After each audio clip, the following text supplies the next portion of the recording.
வந்து இதனால வந்து ரொம்ப தென்னைக்கு வந்து பாதிப்பு கிடையாது. அதாவது நீங்கள் அதை ஃபஸ்ட்டு நீங்கள் விவசாயிகள் வந்து புரிஞ்சுக்கணும். ஏன்னா இப்போ பார்க்குறதுக்கு வந்து மரம் வந்து அந்த கரும்படலம் பூசானம் வந்து மேலே அந்த ஓலைகள் மேலே இருக்கிறதுனால வந்து அதை பார்த்து தான் வந்து வித்தியாசமாக பார்க்குறாங்க விவசாயிகள்.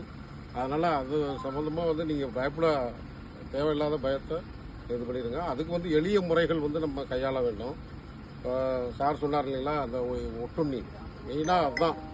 ஒட்டுண்ணி இந்த இலை துண்டுகளை வந்து நம்ம தோப்பில் வந்து ஒரு 10 இடங்களில் ஆங்காங்கே நம்ம வந்து அந்த ஓலைகளுக்கு அடியில் வந்து இணைச்சிட்டாலே அதை நம்ம செஞ்சு காமிப்போம். அதை வந்து நீங்கள் இது பண்ணிட்டாலே போதும். அது ஒரு முறை. அப்புறம் வந்து இந்த தண்ணீர் பீச்சி அடிக்கிற அது ஒரு முறை. அடிப்பகுதியில் ஓலைகளில் வந்து அந்த வெள்ளைகளோட அது அந்த முட்டைகள் இருக்கும்.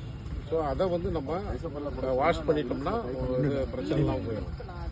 அந்த கரும்பூஞ்சான படலத்துக்கு வந்து நம்ம இது மைதா கரைசல் அடைக்கணும். மேலே வந்து இலைவழி தெளிப்பு வந்து நம்ம பண்ணோம்னா அந்த இது காஞ்சிட்டு அதுக்கப்புறம் அது ஓலைகள்ல இருந்து உரிச்சிட்டு வந்துடும்.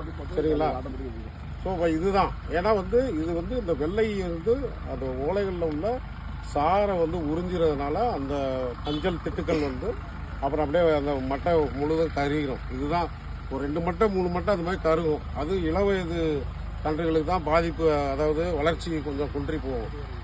மற்றபடி பெரிய மரங்களுக்கு வந்து அவ்வளவு பாதிப்பு கிடையாது.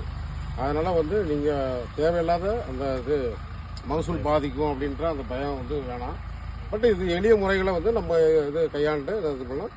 ஆனால் வந்து சார் இப்போ சொன்னார் இல்லைங்களா, ரசாயனம் வந்து அடிக்கவே கூடாது. ஏன்னா வந்து நம்ம இயற்கையிலே அந்த ஒட்டுண்ணி குழவி வந்து இங்கே தோப்பில் இருக்கும். அப்போ அதை நீங்கள் ரசாயனம் பயன்படுத்தினீங்கன்னா, பூச்சிக்கொல்லி மருந்துகள் பயன்படுத்தினீங்கன்னா வந்து அதுவும் வந்து இறந்து போயிடும். ஸோ இப்போ இது வந்து எல்லாரும் ஒருங்கிணைந்த முறையில் எல்லா விவசாயிகளும் வந்து அவங்கவுங்க தோப்பில் இந்த எளிய முறைகளை கையாண்டிங்கனாலே இதை பரவலாக நம்ம கட்டுப்படுத்திடலாம்.